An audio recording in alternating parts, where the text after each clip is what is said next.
Assalamualaikum warahmatullahi wabarakatuh. Bertemu lagi dengan saya nih, Bagus Tristiawan atau kalian bisa panggil Kak Bagus dalam acara Podcast Milenial Bermoral.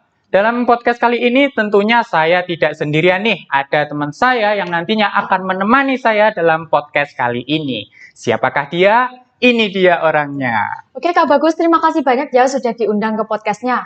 Oke, jadi buat teman-teman nih yang belum kenal sama saya, kenalin, saya Kaulan Sakila Ashar, biasanya dipanggil Kila atau Kak Kila. Senyaman kalian aja ya panggilnya. Kak Gila, gimana nih kabarnya hari ini? Apakah Kak Gila baik-baik saja atau gimana? Alhamdulillah berusaha untuk baik ya Kak. Sesuai dengan keadaan ya Kak Gila ya. Benar. Jadi gini Kak Gila, pada topik pembahasan podcast kali ini, kita akan membahas sebuah topik yang gimana ya? Ini cukup familiar di Indonesia. Bahkan pelakunya ini adalah anak-anak di bawah umur. Anak-anak di bawah umur. Dan tiap tahunnya angkanya terus meningkat. Kira-kira Kak Gila bisa menebak nggak apa kira-kira topik yang nantinya kita akan bahas pada hari ini? Untuk pelakunya sendiri anak-anak gitu ya Kak? Ya, atau betul. melibatkan anak-anak. Lalu angkanya terus bertambah. Angka kasusnya mungkin Kak maksudnya? Iya, angka kasusnya per tahun itu terus meningkat. Boleh saya menebak nih?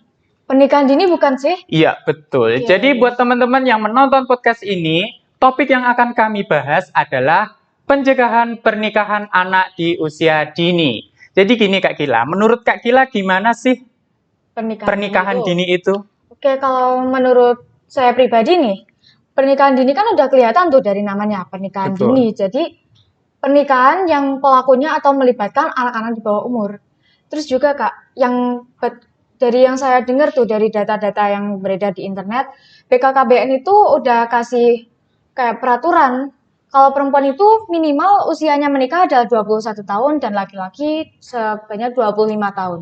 Gitu Kak. Ngomong-ngomong soal umur nih Kak Gila ya, apakah pantas sih jika anak di bawah umur itu melakukan pernikahan dini Kak Gila? Wah, anak di bawah umur ya? Iya, Mungkin yang masih 17 tahun atau ke bawah. sebaya gitu Iya, loh. betul. Ya pastinya kalau menurut saya pribadi kurang pantas sih, soalnya kan kalau usia segitu mereka harusnya lagi fokus sekolah, Betul. mengejar cita-cita, sama mengembangkan potensi diri gitu ya Ya, Kak. bahkan setiap anak itu mempunyai impiannya masing-masing Ya, benar yang akan sekali. digapai pada masa depan. Ya, Betul. Tapi kira-kira menurut Kak Gila, penyebab terjadinya pernikahan dini itu apa Kak Gila? oke, kalau kita lihat kasus pernikahan dini yang segitu banyaknya ya, kalau saya secara pribadi kurang lebih ada beberapa sebab sih. Yang pertama itu karena tren, yang Oke. kedua karena itu adat istiadat. Adat istiadat ya. Ya, yang ketiga adalah karena kecelakaan dan yang keempat adalah karena ekonomi. Oke, kita kupas satu-satu aja ya, Kak. Iya, nggak apa-apa. Buat teman-teman pasti belum tahu nih ya, penyebab oke. utamanya dari pernikahan dini itu apa. Benar sekali. Oke, yang pertama itu tadi adalah karena tren.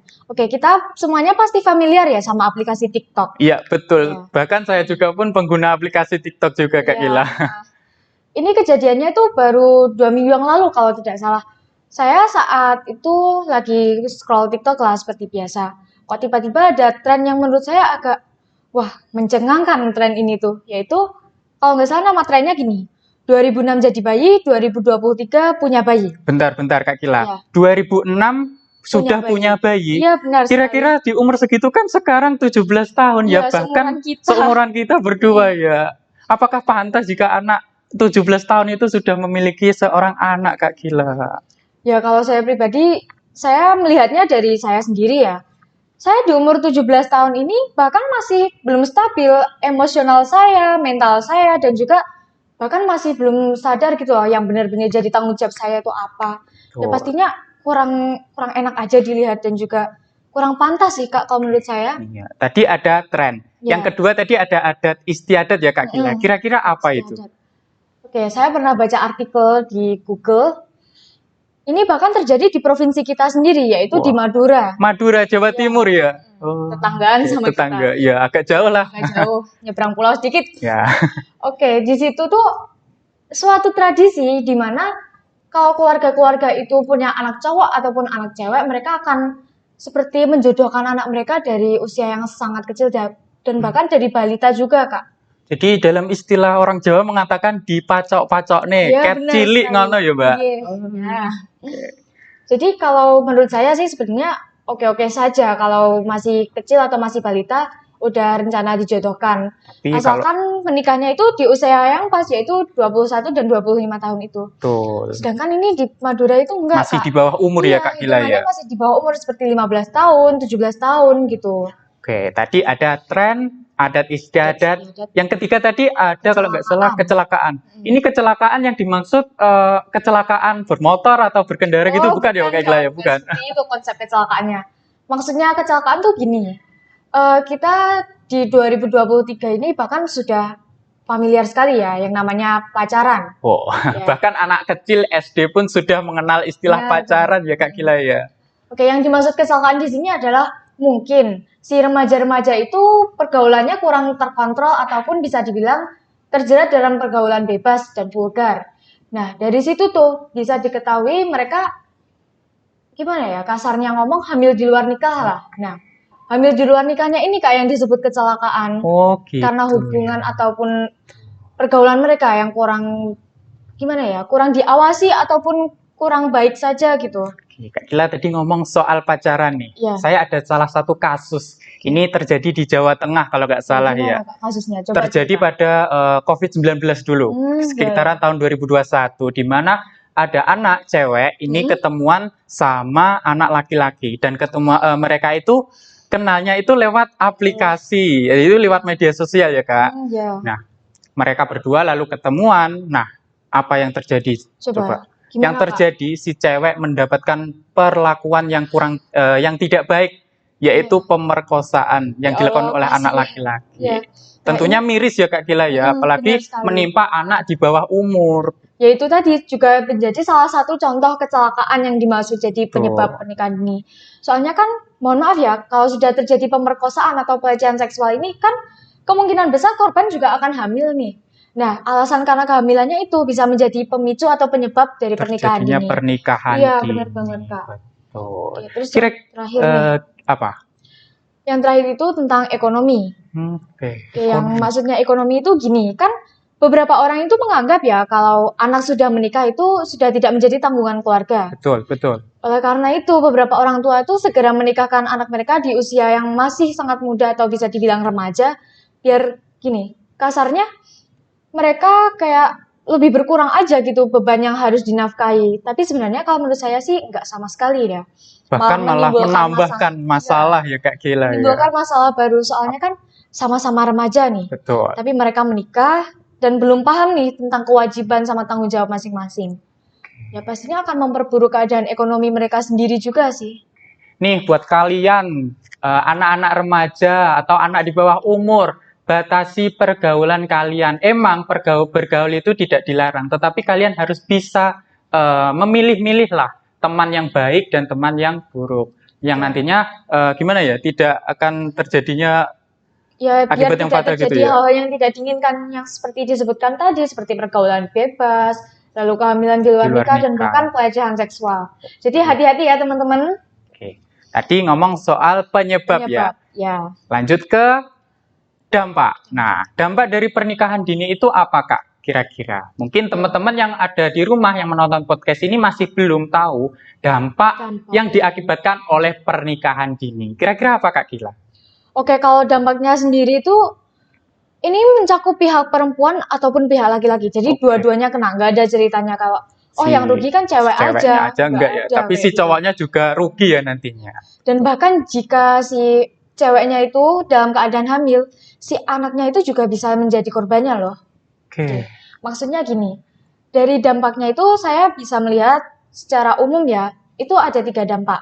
Yang pertama adalah dampak kesehatan. Betul. Yang kedua itu dampak ekonomi, dan yang ketiga adalah dampak dari psikologi atau psikisnya remaja-remaja itu. Oke. Dan untuk dampak kesehatannya sendiri Kak, kalau menurut saya nih, kan ini sama-sama remaja gitu. Jadi organ reproduksi mereka itu masih belum kuat atau masih belum matang gitu ya untuk melakukan proses reproduksi. Secara fisik masih belum kuat ya Kak Gila? Benar, secara fisik masih belum kuat. Dan juga bayangkanlah, cewek umur 17 tahun ataupun 15 tahun dan mereka sudah mengandung. Kan mereka juga bisa terkena resiko kanker serviks juga Kak. Iya, ngomong-ngomong soal kanker nih, kalau nggak salah ada dua pilihan nih ya. Ya. Kalau kanker nih ya. Mm-mm. Kalau nggak sembuh ya mohon maaf meninggal, betul ya. Ya, segitu bahayanya loh. Belum lagi kalau si cewek itu hamil, kan posisinya mereka masih di bawah umur juga, tapi mereka sudah mengandung. Jadi kemungkinan si bayinya itu juga bisa mengidap itu stunting, Kak. Stunting itu kalau nggak salah kekurangan gizi pada anak ya, Kak? Iya, kasihan kan. Bayinya tidak bisa bertumbuh kembang secara optimal, jadi badannya terlihat kecil gitu. Oke, untuk pihak perempuan sudah kita bahas ya. Sekarang pihak Lanjut laki-laki. ke cowoknya nih. Nah, kira-kira apa? Oke, sama remaja ya sesuai yang saya sampaikan tadi, Kak. Organ reproduksinya masih belum matang dan belum siap. Jadi si laki-lakinya juga bisa terkena penyakit HIV ataupun penyakit seksual menular. Bentar. HIV itu kalau nggak salah penyakit seks yang menular ya. Ya. Bahkan bisa ditularkan lewat keturunan-keturunan ya, Kak Gila ya. Penyakit yang menurun. Dan bisa kita ketahui juga kan penyakit HIV itu sekarang belum ada obatnya loh. Betul. Jadi pilihannya ya mohon maaf meninggal kemungkinan besar. Oke, kita lanjut ke topik utama kita Ya, pada podcast kali ini, yaitu pencegahan. Kira-kira pencegahan yang gimana ya? Yang efektif gitu ya, buat pernikahan dini itu apa, Kak Gila? Oke, untuk penyebabnya tuh ya sudah kita tahu ya sebanyak itu dan juga dampaknya semengerikan itu. Sebenarnya untuk pencegahannya ataupun cara menanganinya menurut saya malah cukup simpel, Kak, yaitu dengan 3 cara. Yang pertama, perbaikan mindset. Oke, mindset. Yang dimaksud perbaikan mindset di sini adalah kita kan tahu kalau pernikahan dini itu membawa kerugian. Betul, Dan bahkan juga, rugi banget Kak Gila. Iya, dan bahkan nggak ada hal positifnya sih kalau saya lihat sejauh ini. Betul. Jadi ya tanamkan mindset yang kuat di diri masing-masing, entah itu dari seluruh lapisan masyarakat, baik itu orang tua, anak itu sendiri, dan bahkan orang-orang yang berpengaruh seperti pemerintah juga. Tapi ngomong-ngomong soal pemerintah nih Kak Gila, ada satu kasus ini yang terjadi di Ponorogo, Jawa Timur. Oh iya, coba Kak cerita Kak. Yaitu beberapa ratus siswa SMP nih yang meminta yang meminta dispensasi menikah ke Pengadilan Agama Ponorogo. Menurut Kak Gila tanggapan tersebut apakah baik atau tidak, gimana? Waduh, bahaya banget nih. Masih SMP tapi mereka sudah meminta dispensasi nikah ya, Kak. Oke, saya dari situ jadi berpikir begini. Mereka meminta dispensasi menikah. Apakah sebelumnya mereka itu sudah menikah secara siri atau bagaimana gitu, Kak? Kira-kira ya begitulah Kak Gila. Ya. Oke, kalau jadi pernikahan siri itu kalau setahu saya pernikahan yang sembunyi-sembunyi gitu ya. Yang sah secara agama tapi belum terdata sama pemerintah. Iya. Jadi tidak sah secara agama tetapi sah tidak sah menurut undang-undang ya Kak Gila. Iya. Jadi di sini pemuka agama pun juga memegang peran penting Kak kalau menurut saya. Benar kan? Betul. Oke. Jadi itu tadi yang pertama perbaikan mindset. Kalau pernikahan dini itu sebaiknya tidak dilakukan dan bahkan jangan dilakukan. Yang kedua adalah pemberian edukasi dan juga sosialisasi gitu ya Kak. Oke. Mungkin peran orang tua juga berpengaruh ya buat si anaknya juga ya Kak Gila. Nah di sini tuh peran orang tua sebagai mengedukasi anaknya benar-benar dipertaruhkan. Soalnya kalau orang tua memberikan edukasi kepada anak mereka, kalau pernikahan dini itu bahaya, pasti anak mereka tidak akan berani untuk coba-coba. Aku pengen deh nikah muda-muda biar nanti siapa tahu hidupku lebih enak gitu kalau aku udah punya suami karena aku bisa dicukupin kebutuhannya sama suamiku. Sebenarnya enggak sama sekali Kak. Bahkan akan berakibat pada sistem buruknya ekonomi dalam keluarganya juga. Benar ya Kak sekali. Gila. Dan bahkan bisa memicu KDRT juga loh. Namanya aja remaja. Mentalnya belum stabil, belum mengerti tanggung jawab. Kan nggak menuntut kemungkinan gitu kalau sewaktu-waktu ada terjadi pertengkaran gitu ya. Terus sampai terjadi KDRT. Yang sudah menikah, yang sudah cukup umur pun bisa terjadi KDRT, apalagi ini masih di bawah umur. Tentunya si anak ini kan masih belum bisa untuk mengontrol emosinya ya Kak Gila. Nantinya akan berakibat fatal juga.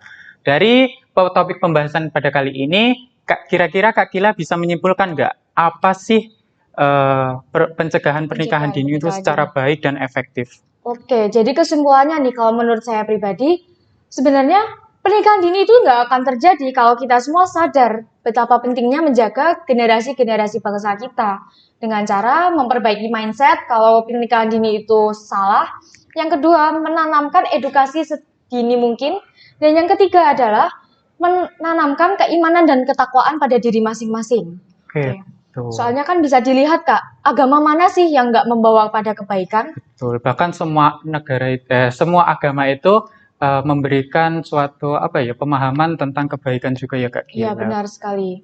Oke. Wah, ternyata kita pada hari ini pembahasan topiknya sudah cukup lama ya Kak Gila. Iya. Sebelum saya tutup podcast kali ini, saya mau berterima kasih dulu nih kepada penonton-penonton yang ada di rumah yang melihat podcast kali ini. Dan juga saya berterima kasih kepada Universitas Nahdlatul Ulama Blitar, Pemerintah Kabupaten Blitar, dan juga Persada FM yang sudah menyelenggarakan lomba podcast ini. Dan juga mungkin Kak Gila punya tambahan buat teman-teman yang menonton podcast ini? Oke, sebelumnya saya terima kasih banyak untuk kalian semua yang sudah support jalannya lomba ini ya Kak. Iya. Oke, jadi untuk teman-teman yang sekiranya masih ingin bercerita ataupun curhat-curhat tentang pernikahan dini itu gimana sih? Kalian bisa DM ke Instagram saya ataupun Instagram Kak Bagus ya. Yang ada di bawah sini ya guys. Ya. Oke. Soalnya semakin banyak kita bercerita, semakin banyak juga kita mengambil pengalaman dan mengambil pelajaran. Betul. Betul ya Kak? Oke. Saya akhiri podcast pada kali ini. Semoga saya dan Kak Gila bisa bertemu lagi dan membahas topik-topik yang lebih lagi ya Kak Gila ya. Saya akhiri podcast kali ini. Assalamualaikum warahmatullahi wabarakatuh.